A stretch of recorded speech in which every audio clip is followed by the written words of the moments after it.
You! Come here. Mother. Mother. There's a Roman soldier.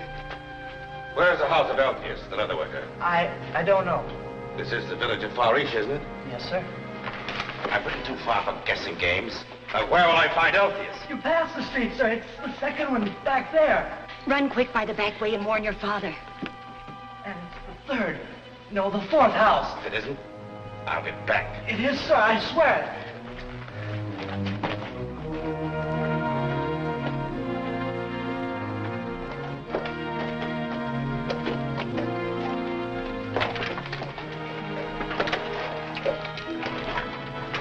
You're looking for Elpheus, sir? Yes. He's not in there, sir. He left the village 2 days ago. There's no one in there, sir. It's too dangerous. We shouldn't stay here another moment. Who puts people to death? The Romans. No one there, eh? When they execute a leader, Keep what going. will they make? Fast. Follow us and kill them. Yes, with their families. Yes, please, at least wait till we've had facts instead of rumors. All we've heard is mere gossip about some rabbi having been put to death in Jerusalem. A young rabbi from Galilee. How many men fit that description? More than one. Remember, my friend, Elpheus' kinsman is traveling with the Nazarene. Surely he'd let us know if any trouble had arisen. If he has executed with all the others, you stay and greet the Roman swords, not me. But if you take my advice, you'll scatter before it's too late.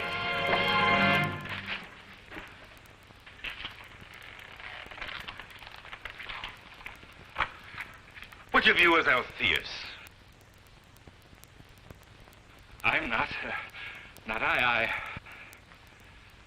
I was just leaving. If you'll excuse me. I am Elpheus, and these men are merely my guests for the evening. Thomas said I might find others meeting with you. Men will say anything under torture. We just stopped him for a moment. Our interest is in God, not in any revolt against Rome. And I'm here on my own business, not Caesar's. Your cousin Thomas has been delayed in Jerusalem. When he found out I was traveling this way, he asked me to give you a message. My name is Cornelius. Welcome to my home. Rachel, water and linen for our guest, my dear. Then food and wine. Let me have your helmet. Long journey over those mountains. And a dusty one.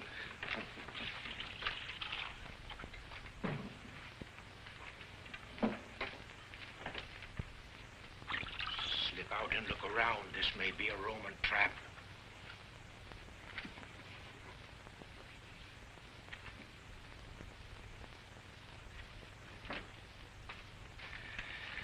There now. I feel better. And the message from Thomas? Does it concern the Nazarene named Jesus? Was he put to death? We're simply curious, that's all. My cousin, has he been arrested? And what of the Galileans' other followers? One at a time, one at a time. Your cousin is free and in good health. So are all the Galileans' close followers. That is all but one, Judas of Cariath, who died by his own hand. And the Galilean? He is dead. He was crucified. For what reason? Wait till they go on. Thomas said, tell all you know. Leave out nothing. Shall we make ourselves comfortable?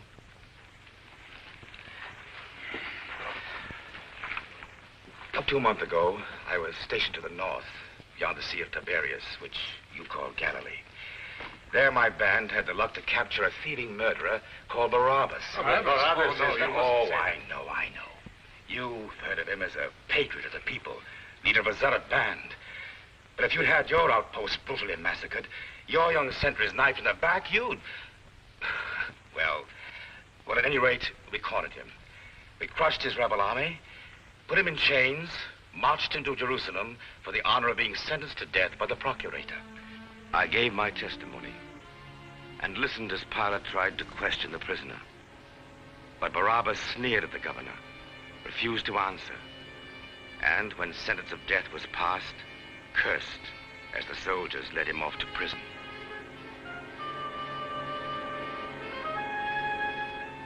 I was commended and ordered to stay in the city with my men until the end of the Passover feasts.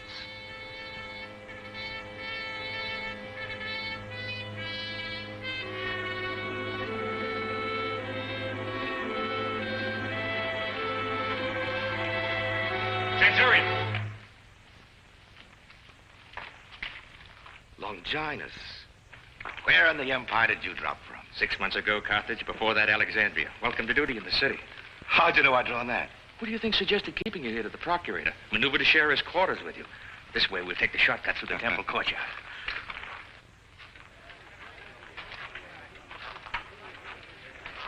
Well, they've changed things around since I was last here. Changed? It used to look like a stockyard.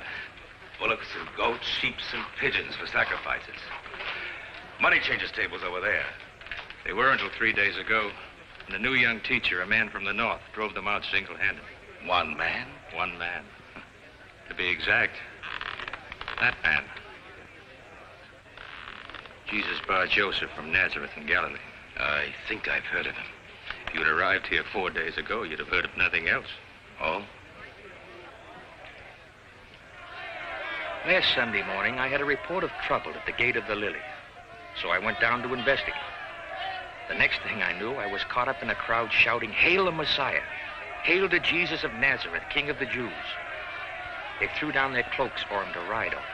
He was mounted on a donkey, walking on a carpet of robes and palm branches. I was sure we had a revolution on our hands, but I was jammed so tightly in the mob I couldn't get out to alert the guard. He rode up to the temple gates, looked at them with tears in his eyes, and went away. Just like that? Just like that. And believe me, I was delighted to see him go. The next morning, he was back here in the temple courtyard, storming at the changers and sellers for turning a sacred place into a thieves' den. They scattered before him like rats. You know he's a man of courage. Well, I wouldn't call the money changers a valiant sort of enemy. Oh, I don't mean just for baiting them, but for having the nerve to come back here. He must realize that the high priest can stand no such opposition. The very stone which the builders rejected has become the head of the corner. What's wrong? There go two of Caiaphas' closest aides. Let's stroll over and see what's happening. This was the Lord's doing, and it is marvelous in our eyes. We know that you are true and do not regard the position of man, but truly teach the words of God. Is it lawful to pay taxes to Caesar or not? A very choice trap. If he says pay, the entire crowd turns against him. Don't pay and I arrest him for treason. Well, come, teacher, answer. Should we pay them or should we not? Why put me to the test? Because of your great authority and wisdom. Bring me a coin.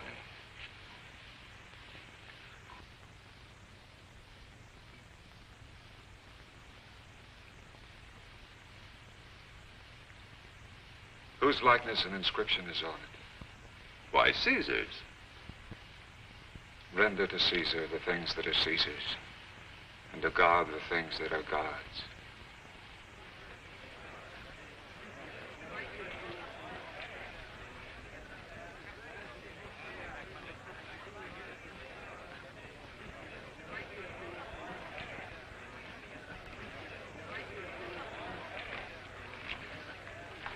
Too bad he isn't a Roman. We could use him out of his cut. Better go back to Galilee, or at least get out of Jerusalem, or he'd be a corpse. For twisting the beards of two courtyard lawyers? No. No, for preserving the peace that Augustus demands of this province. Oh, I know you make a point of ignoring politics. But this sovereign state of Israel is a vast steaming cauldron ready to boil over. If it does, we'll all be scalded. Why? Well, without trouble, there'd be no need for armies. And we'd be slaving on a farm or drudging away in a mine. Personally, I prefer the Emperor's salt. It's fed me, and I've bled for it. But if I have to bleed again, I prefer doing it for profit or glory, not to cover up another man's stupidity. Such as?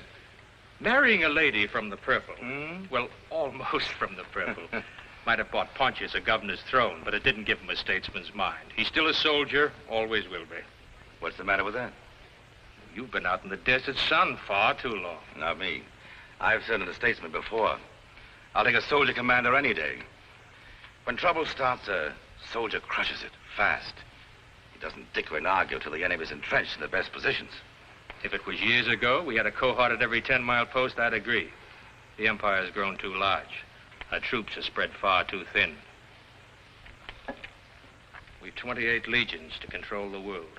3 in Britain, 5 on the Rhine, 9 spread the length of the Danube, and 11 split from Dacia through Arabia and Egypt to Carthage and Spain.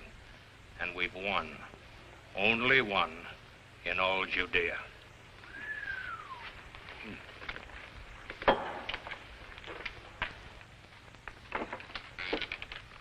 Well, this is it.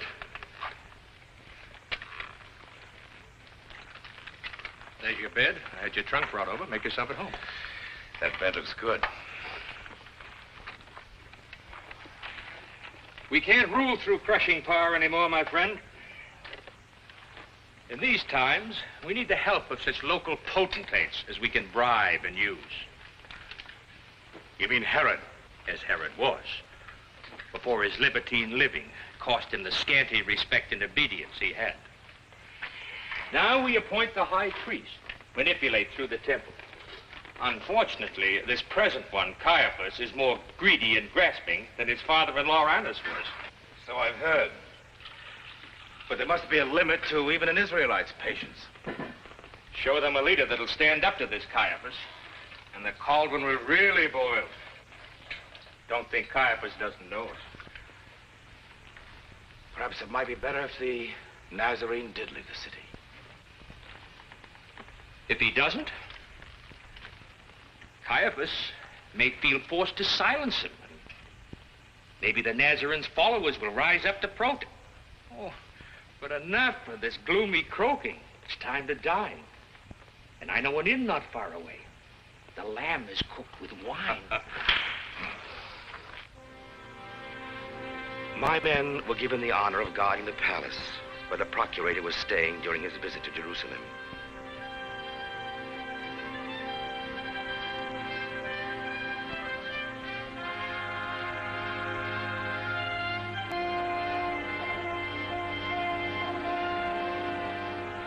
Although I was kept busy with routine matters, I was unable to put Longinus' predictions from my mind.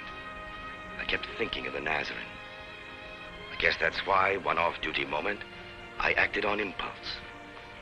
Wait. You. Aren't you the man I saw in the temple court, standing by the side of the Nazarene? Yes. Come here.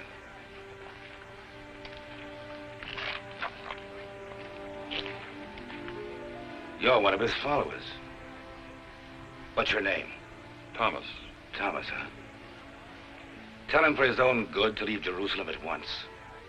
Understand? I understand. But I doubt if he'll do it. Then I'll order him to go. Where's he staying? In Bethany. Way up there? When's he coming down the hill? At sundown. We're meeting for the Feast of the Unleavened Bread. I'll be on duty then. Give him the message as I told you. Tell him it's a centurion's command. I'll tell him. Thomas. Yes? Let me know what he does.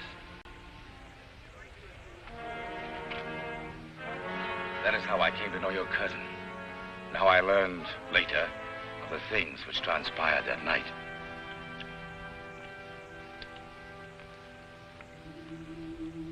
Their meeting place was in an upper room. And even then, the Nazarene must have known what still lay in the future.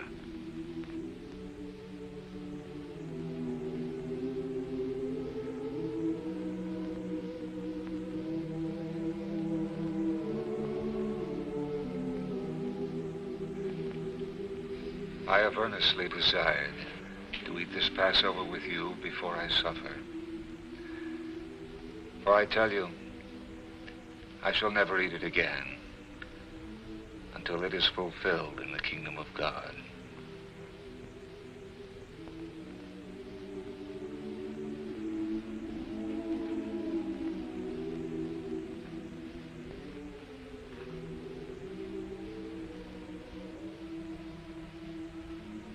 Blessed art thou, Lord God, King of the world, who hath brought forth bread from the earth.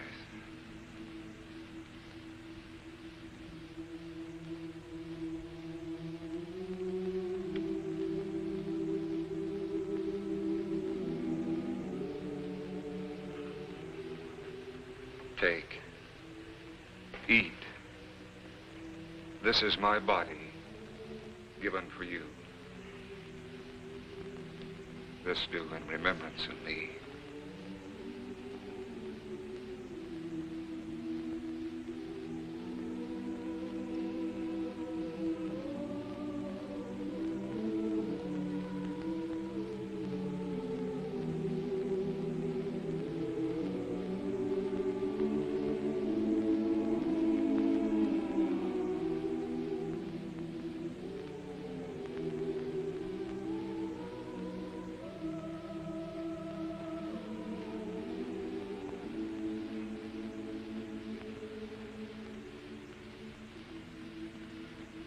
Blessed art thou, O Lord God of the world, who hath created the fruit of the vine.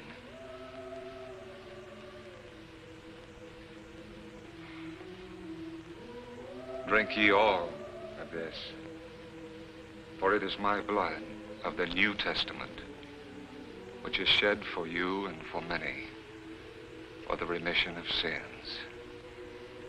I tell you, I shall not drink again of this fruit of the vine until that day when I drink it new with you in my Father's kingdom.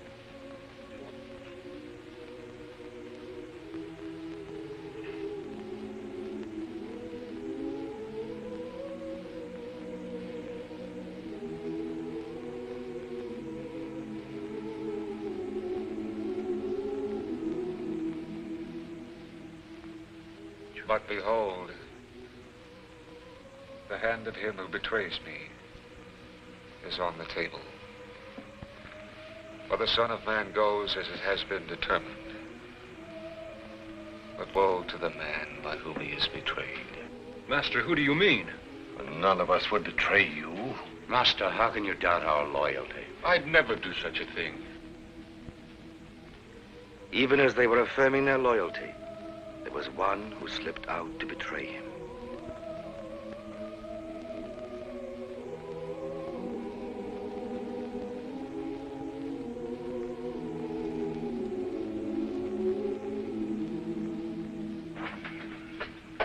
Why didn't the others stop him?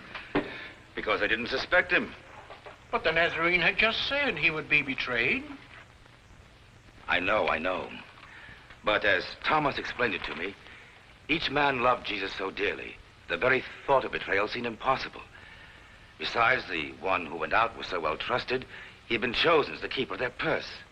And they may have assumed that he was going to pay for the food they had eaten, or to give alms to the poor. Thomas said they were all eager to assure Jesus of their loyalty, even argued as to which of them would be foremost as his follower. But the Nazarene was displeased by their rivalry. Who has followed him longest? Answer me that. Who forsook the most? I could have been a wealthy man. Did you leave a home and servants as I did? No. My children. The kings of the Gentiles exercise lordship over them, and those in authority are called benefactors. But not so with you.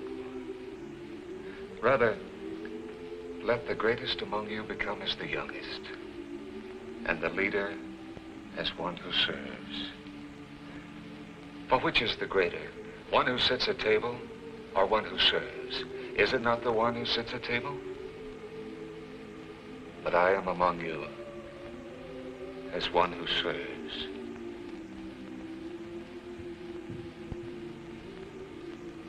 You are those who have continued with me in my meals.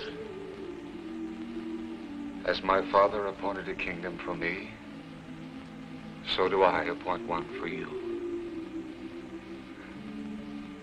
Simon, behold, Satan demanded to have you, that he might sift you like wheat. But I have prayed for you that your strength may not fail. And when you have turned again, strengthen your brethren.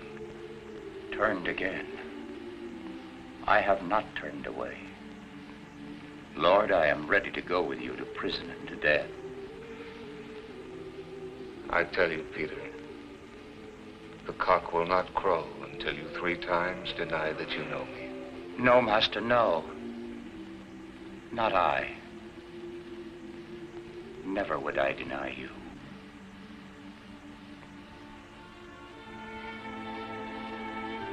When the supper was ended, Thomas said, he led them out to a nearby garden called Gethsemane. Wait here and pray that you may not enter into temptation.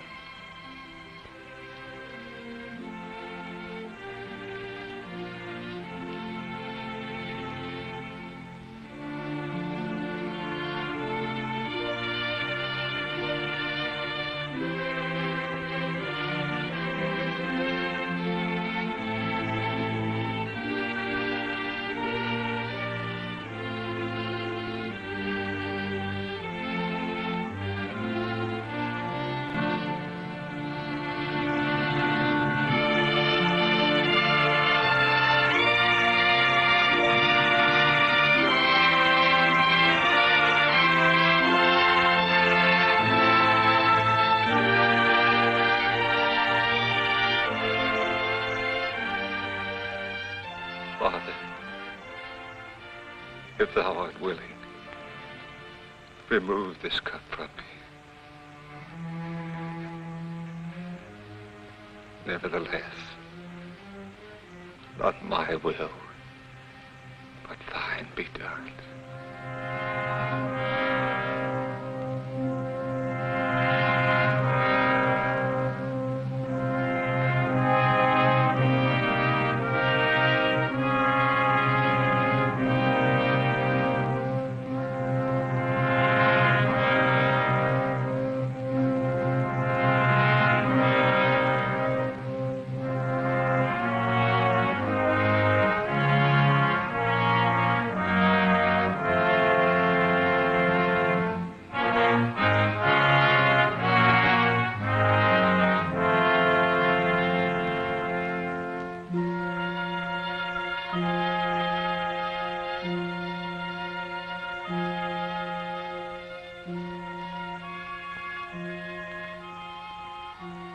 Peter. So, could you not watch with me 1 hour? Watch and pray that you may not enter into temptation. Master, I...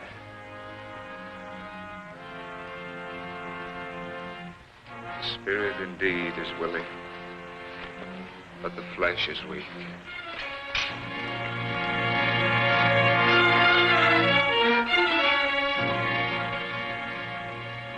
Behold, the hour is at hand.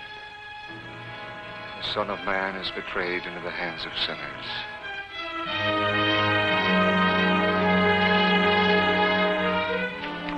Master.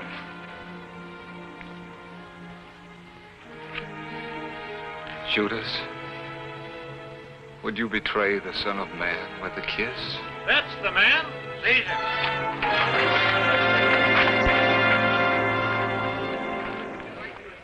As I said, I had no knowledge of these happenings until later. But I wasn't the only one kept unaware of Caiaphas' moves that night. While the city lay sleeping, he had Jesus brought to Annas' home, where a carefully chosen section of the citizen questioned him till daybreak. In Annas? Yes. You're sure of that? Peter followed, mingled with the soldiers in the courtyard. Well, they have no right to do that. Our laws provide for trial before the whole Sanhedrin, openly in the temple. That's true. Trial in the dead of night? That's not justice, it's mockery. Be that as it may, Caiaphas did it. No wonder all the decent people of Israel have turned against him. 'Tis a bitter thing being conquered, but being betrayed by one of your own. My first knowledge of what had occurred came just as the day broke, when, having agreed on his guilt, they brought him to the palace where Pilate was staying. They wouldn't enter the judgment hall themselves. Some religious business about not defiling themselves by entering a Gentile's house during the Passover. So I had the task of waking the procurator and telling him what they sought. Needless to say, he wasn't in the best humor when he came out to them.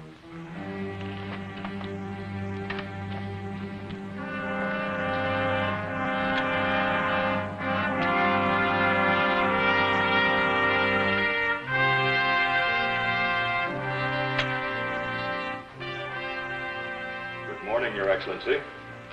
If a matter weren't of such urgency. Hi. We regret urgently having interfered. But it will only take a moment of This your... man you've brought to me, of what is he accused? He incited the people to riot in the very courtyard of the temple. He even claims to be the Messiah, the Christ, the Son of God. He encourages his followers to hail him as the king of all the Jews. These affairs are yours, not Rome's. Take him. Judge him according to your laws. We have, Excellency, and found him deserving of death. All we ask is your endorsement of our findings. If he were not guilty, we wouldn't have brought him to you. Wait here.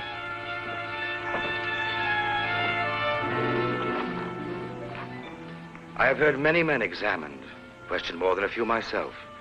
But if the Nazarene had guilt or evil in his nature, I couldn't detect it, nor could Pilate.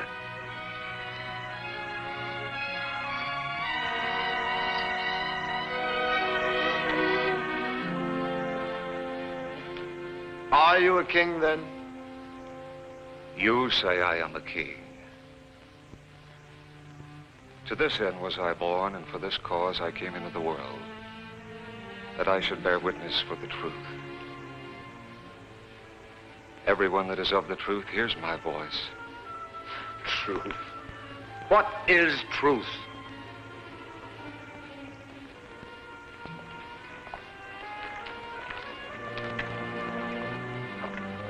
I find no fault in the man. But he has stirred up the people. Yes, he's spoken Pre-sedition against to be Caesar. king himself. All over Judea, from here to Galilee. Galilee? Is he a Galilean? Yes, he comes from Nazareth. Then he comes under Herod's jurisdiction, not mine. Centurion. Yes, Your Excellency. Have the prisoner taken to the Tetrarch. But Excellency, we found him. Wait, if you'll come to the just a moment.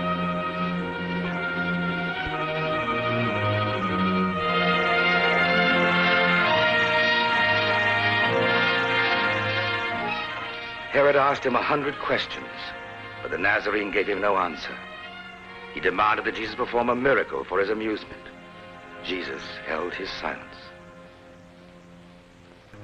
Herod had him robed in purple to befit your kingship, he said, and ordered me to take him back to the governor.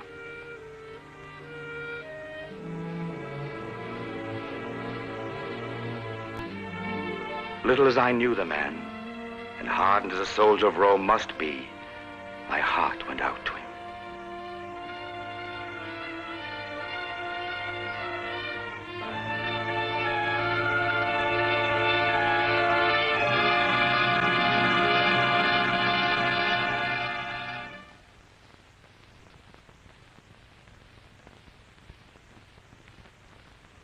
I reported all that had happened to the governor, and again he went to the Nazarene's accusers.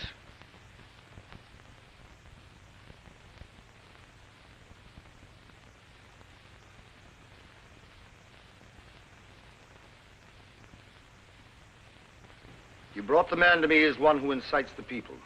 I questioned him. I found no fault in him, no guilt in the things of which he was accused. No, nor did Herod. The prisoner's done nothing to merit death. I will have him chastised and then released. No, whipping is not enough. Yes, do away with him. He found no wrong in the man, no guilt, and yet he ordered him to be flogged. Perhaps it was to save the Nazarene's life. That Pilate thought a flogging would appease them. Pilate is the governor. He speaks for the emperor. Since when has justice been betrayed to appease the men of a conquered land? Perhaps I do our governor an injustice. Yet I feel that he was more eager to humble Caiaphas than to help an innocent man. Be that as it may, he made another attempt. You're all familiar with the custom of releasing a prisoner to the people at the time of the feast. Yes, we know. Well, after Jesus had been flogged, they brought him before the governor once more. The soldiers had made him a crown of thorns. You have heard how many things they have witnessed against you. They say you call yourself the Son of God. Who are you? From where do you come? Why don't you answer?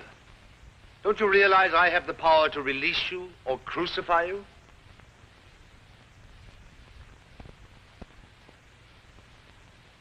You could have no power at all against me, except it were given you from above. Therefore, he that delivered me to you has the greater sin.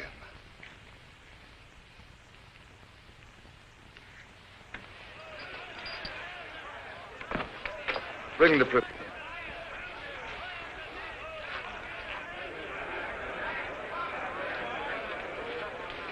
If you release that man, you're no friend of Caesar's.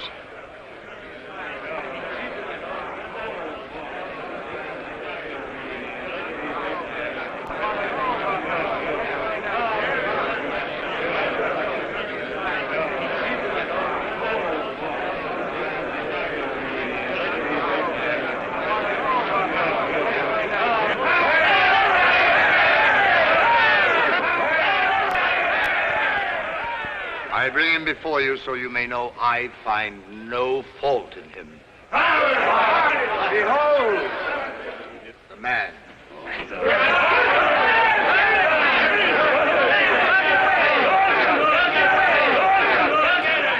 By custom, as at each Passover, I will free a prisoner to you. Will you have me release for you the King of the Jews?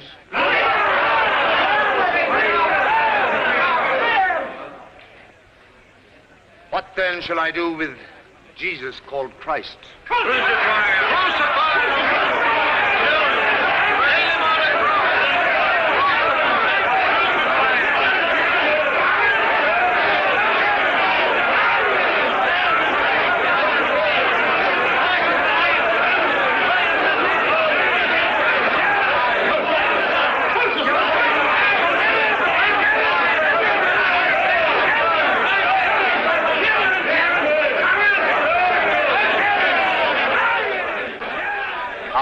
Innocent of this man's blood.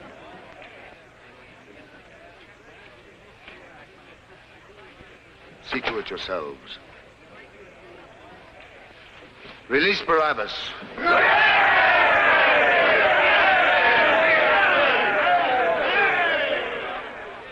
And so Pilate backed down once more.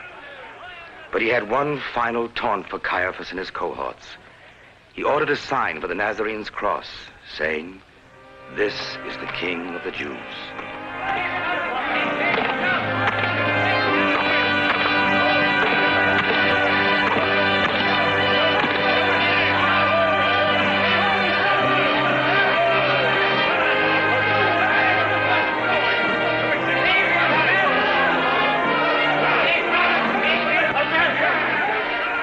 While he hung on the cross, those who had persecuted him came to mock him. You're the Son of God. Come down from the cross.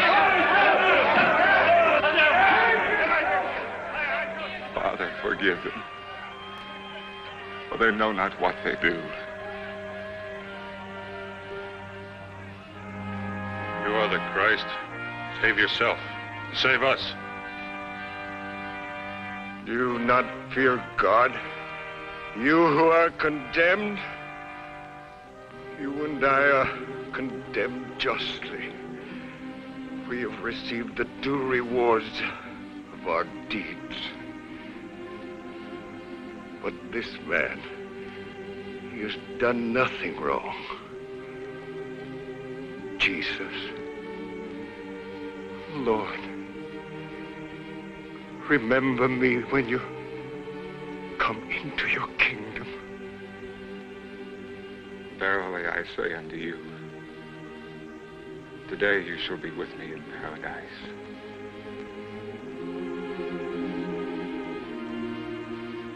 When my hours of duty ended, I could not keep away. I made my way to the hilltop and found my friend Longinus in charge. He still lives.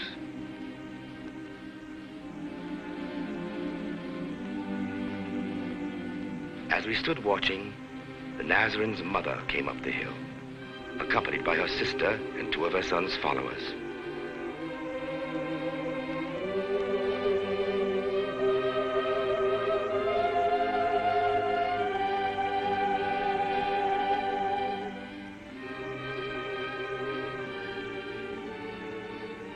Woman, Behold, thy son. Behold thy mother.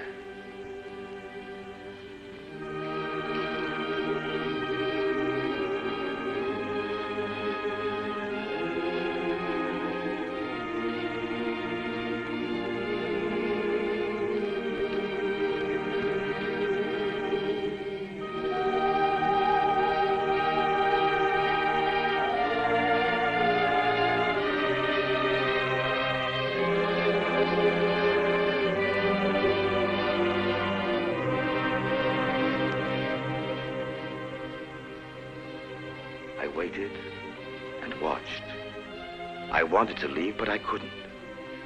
The 7th hour passed, and the 8th.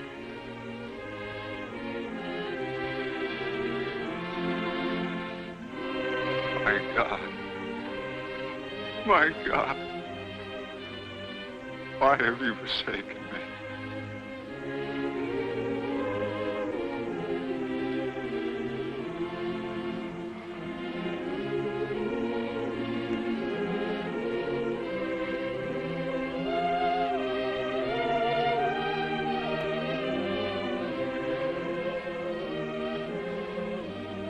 I thirst.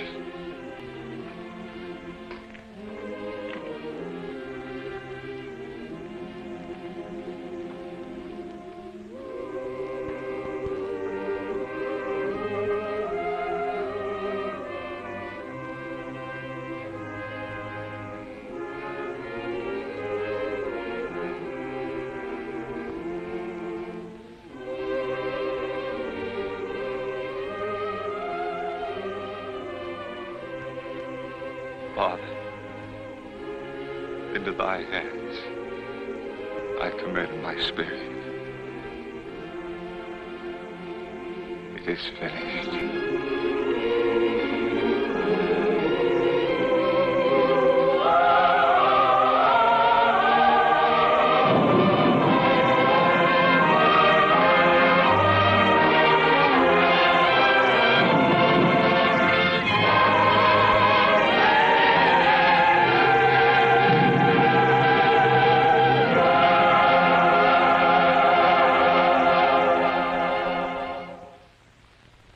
That evening, a wealthy man, Joseph of Arimathea, came to the procurator, asking permission to place the Nazarene's body in his own new tomb. Pilate granted the request. No sooner had the man left, however, than Caiaphas' messengers came shouting protests. It seemed the Nazarene had made predictions of rising from the grave, and they who feared him in life were now suspicious that his followers would steal his body and claim his forecast fulfilled. So, to humor them, Pilate gave orders for a guard to be placed at the tomb.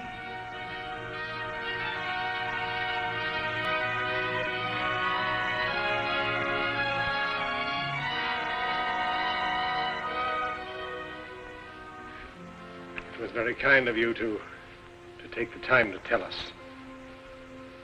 I wish we could have seen more of the Nazarene while he lived, even though he was not the Redeemer of the Scriptures. Still, he was a wise and gentle man, a great teacher. His death is a real loss. He is not dead. But you said he was crucified, that he died on the cross. I did. But then how can you say that he's not... Listen. My friend, Longinus, drew the duty of guarding the sepulchre. On the last night of the week, I went with him on his late inspection.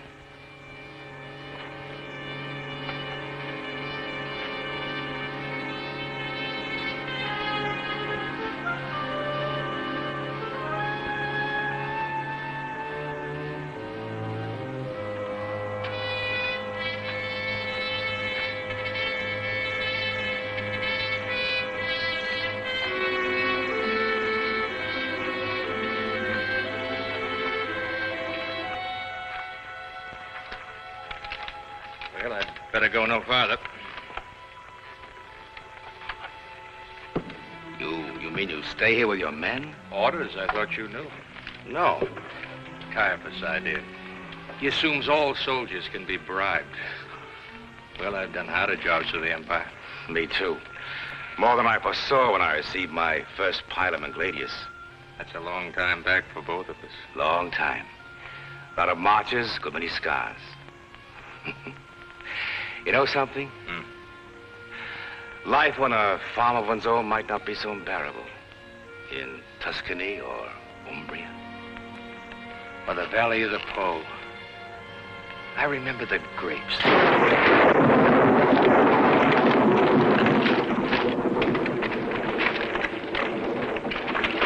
light. Man, pull yourself together. You tremble, that was all. No, the figure. What figure? I don't know. One with shining robes so bright, I was dazzled, then I...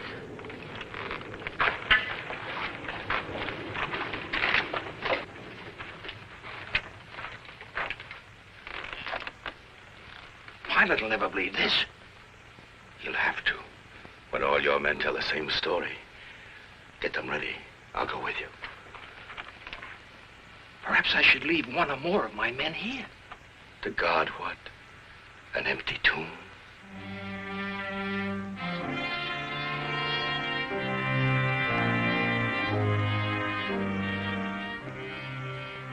As I learned later from Thomas, the woman of Magdala, bearing oils and spices to anoint the body, came to the tomb while the dawn mists were still on the ground.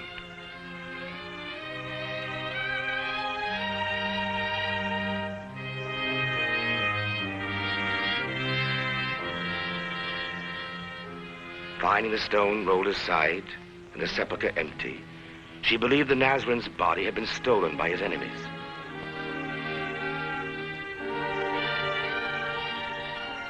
She ran back to the city and told Peter of her discovery. Together with John, they hurried back to the tomb. John ran ahead, but on reaching the door and seeing the empty tomb, he dropped to his knees, overwhelmed by grief.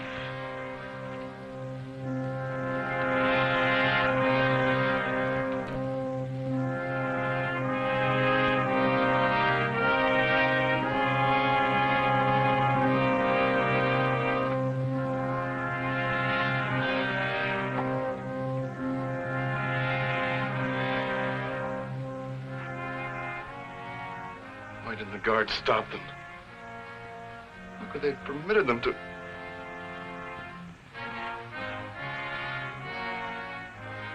I wonder, why did they remove the grave cloth? How could we understand the thinking of men who would do a thing like that?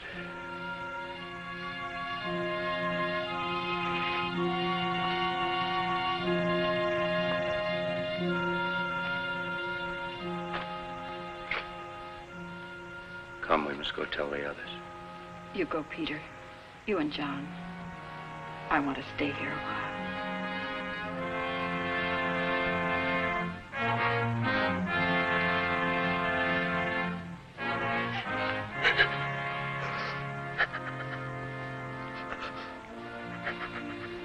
Woman, why are you weeping? Whom do you seek? Because they have taken away my Lord. Sir, if you have carried him away, tell me where you have laid him, and I will take him away. Mary.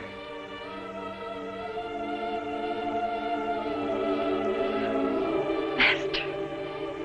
Do not touch me, for I have not yet ascended to the Father. But go to my brethren and tell them, I am ascending to my Father and your Father, to my God and your God. The resurrection rumor spread, and so one afternoon, now then, whatever you may say is for my curiosity, not Pilate's. Sit down. You're not under arrest. I've heard wild tales about the Nazarene. Well, having been seen alive. Is there any truth to it? There are those who say he has risen from the grave. Do you know any who claim to have actually seen him? Yes. Who? A woman, Mary of Magdala, a man named Cleophas and his friend, who walked with him on the road to Emmaus. And 10 of those who with me have traveled constantly with him these past 3 years. They've actually seen him? Talked to him? So they say. And you? Do you believe them? I don't know. I was away when he appeared to them. I didn't see him myself. Are they honest men? Oh, yes. I'm sure they believe they saw him, but all my life I've been called doubter, skeptic. Until I see him with my own eyes, see the nail holes in his hands, the wound in his side. I'd like to question the others. Can you arrange it? I think so. We stay in the upper room of the house where we observe Passover feast. If you will come there tonight. I'll be there. A Roman centurion. He asked to come for his own interest, not as a soldier. Otherwise... You shouldn't have told him where to find us. Would have been safer if we could have met him somewhere. Matthew, put the bar on the door while we discuss this. Man may have spoken with sincerity. But if he hasn't... I think we should leave here. Quickly. We can go to Lazarus' home, at least for the night. Well, that's the first place they'd look for us. Why wasn't he satisfied with what you told him? Surely that should be enough. Because I could only say they say they have seen. But I have not. But if you'd assured him that you believed the master had risen... I could not say that. Unless I see in his hands the prints of the nails and place my fingers in the mark and my hand in his side, I will not believe. Peace be with you.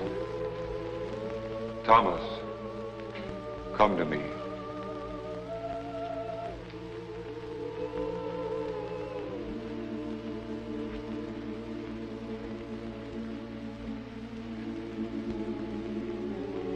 Put your finger here and see my hand.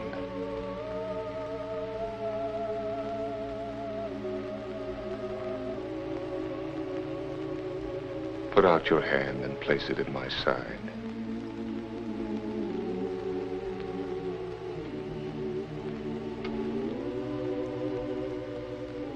Do not be faithless, but believing. My Lord and my God. Have you believed because you have seen me? Blessed are those who have not seen and yet believe.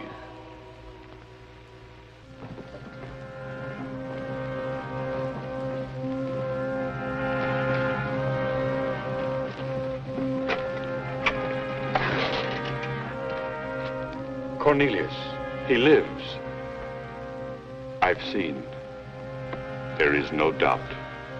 When? Where? Just now in the room.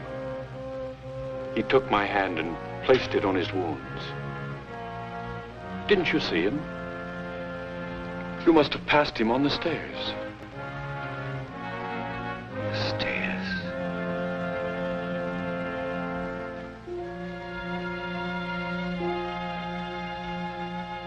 His robe, your master's robe, brushed my arm. My friends, you can cease discussing the teachings of a wandering rabbi and start worshiping the risen Son of God.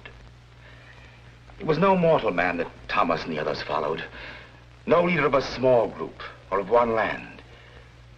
He was the leader of all men, a victor, not over mere human enemies, but over death itself. With all that is left to me of life, I shall tell his story. Jesus lives. He is the hope, the only hope of all mankind. I know, for I beheld his glory.